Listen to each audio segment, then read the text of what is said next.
Hello viewers and welcome to part 3 of our Forza tuning guide. It's taken a while to get to this point, but we're finally here now. Before I say any more, let's take a look at Kieran's latest guide, which is going to be focusing on springs, ride height and damper settings now. So bear with it, and he takes you through it very slowly as he tries to explain it for the beginner as well as the expert.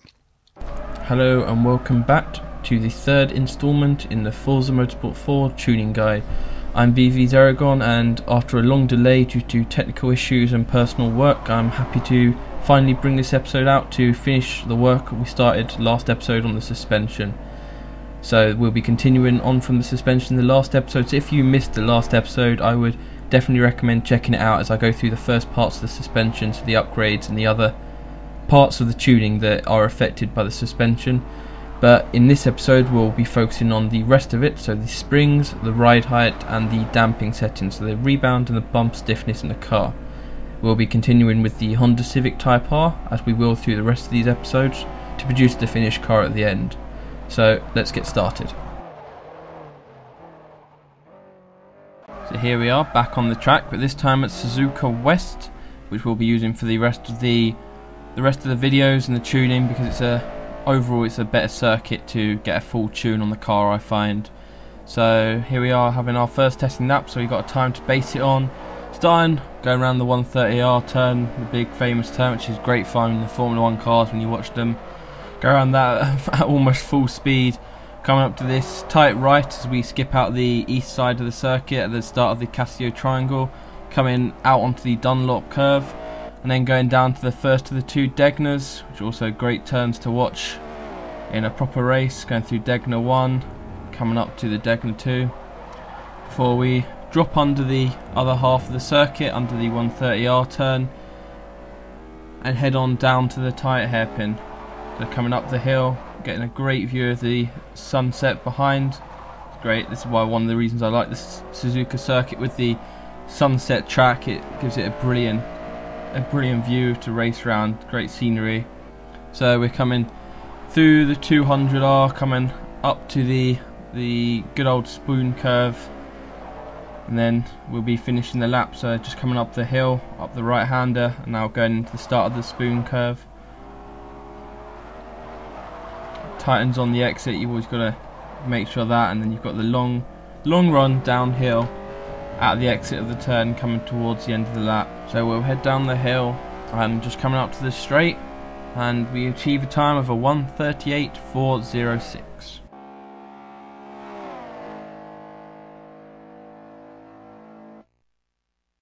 So here we are back in the tuning options.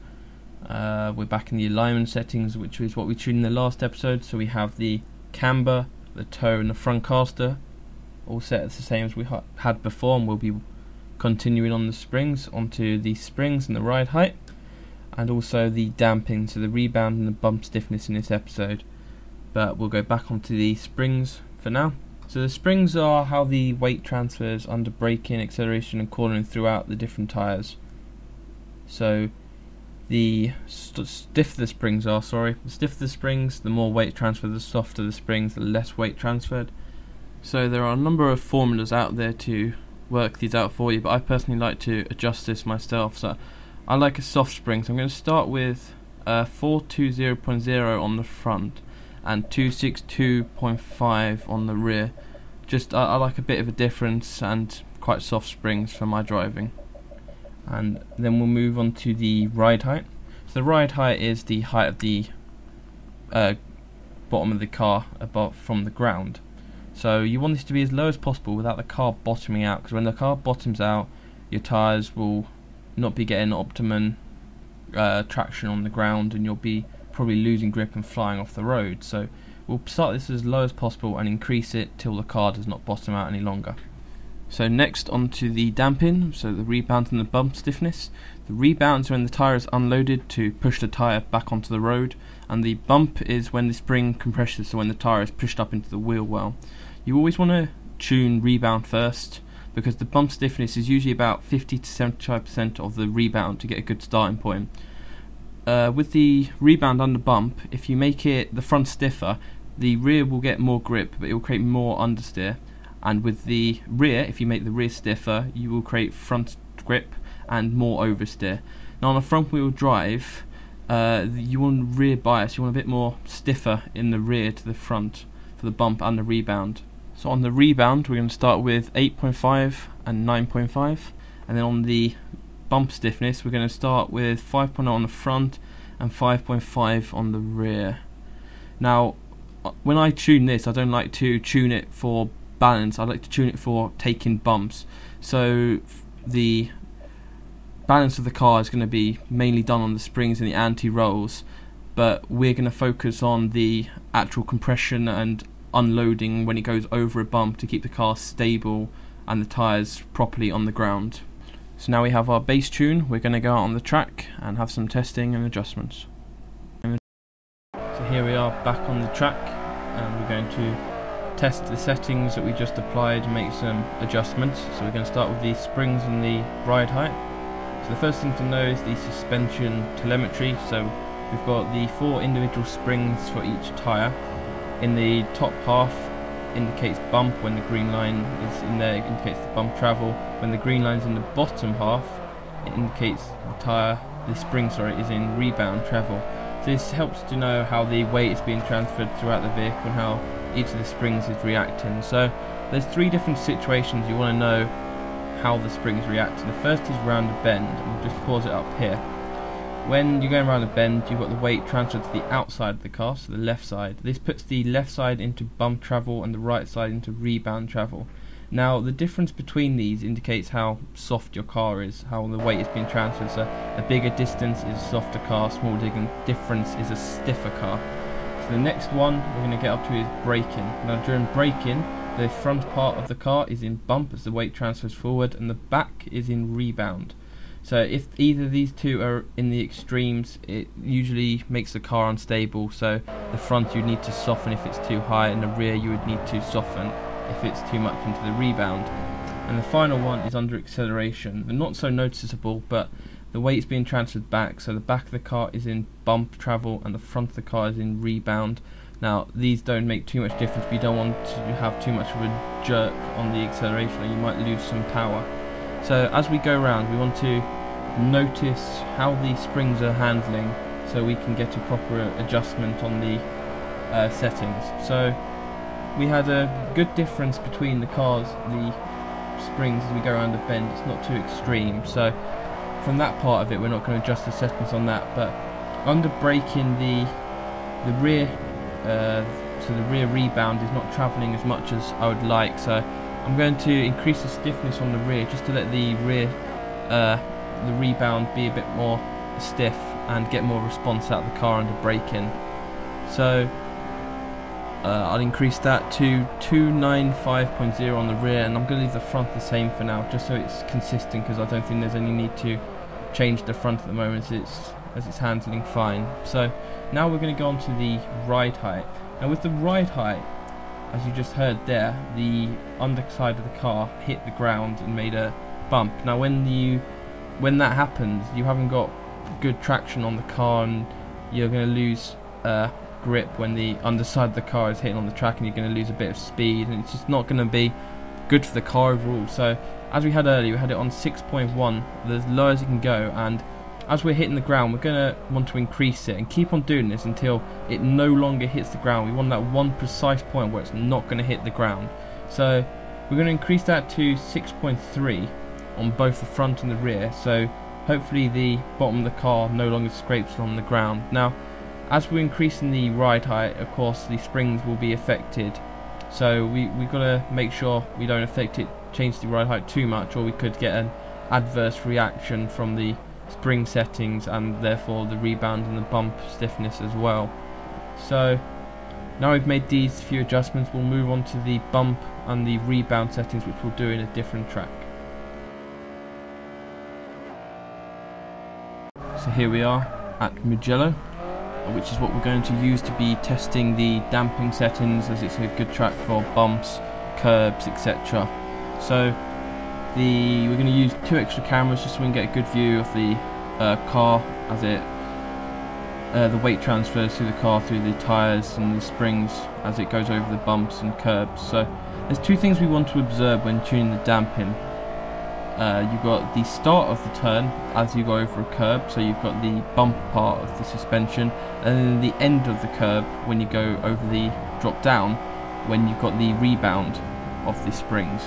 So as we look at the first part of the bumps, if the car sort of lifts off too much at the start, it means you've got your bump stiffness is too sharp. So as we went over that one, it did lift up a tiny bit.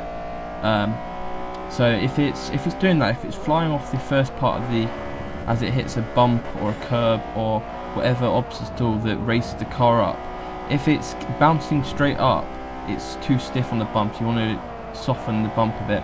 And then when the car's coming off the curb or off the bump, the springs will be rebounding, the shocks will rebound to get the tyre back on the road, and the springs will extend.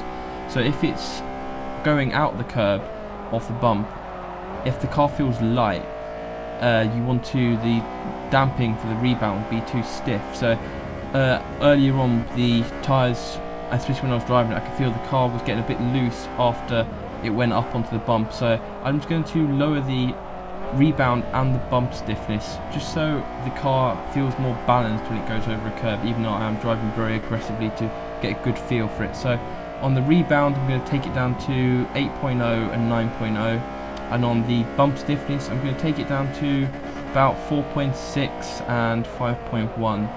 So just a bit of an adjustment, but it should make the car a bit softer and more balanced as it goes over the curbs and the bumps. And I personally prefer a softer suspension, a softer rebound and bump, because I like to be aggressive, go over the curbs, use all of the track available. So this should hopefully make a nicer car to drive. So here we are, time for our final lap, just to see what our settings have done for the episode and to see how the car compares with the previous settings we had before. We've done some adjustments and added the settings on. So just going around the 130R, coming up to the cut in the track. As I said earlier, this is, you get some great views around here in the sunset, seeing the Ferris wheel and the roller coaster that goes along the main straight.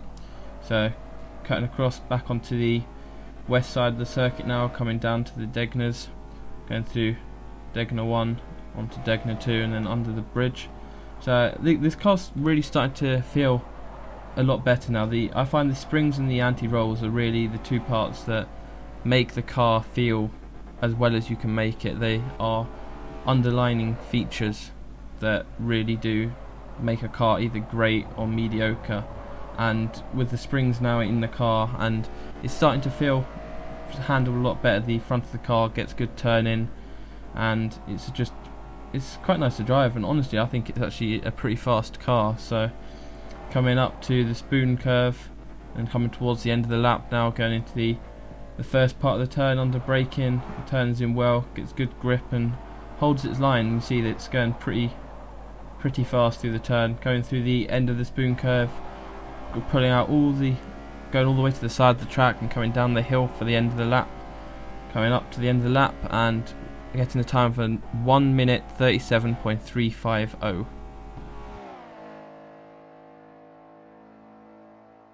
So here we are at the end of this episode, the final part on the suspension settings. So now we've gone through the entire array of suspension tuning options through the toe, the camber and the caster last episode, and now we've done the springs, the ride height and the damping settings, so the bump and the rebound stiffness.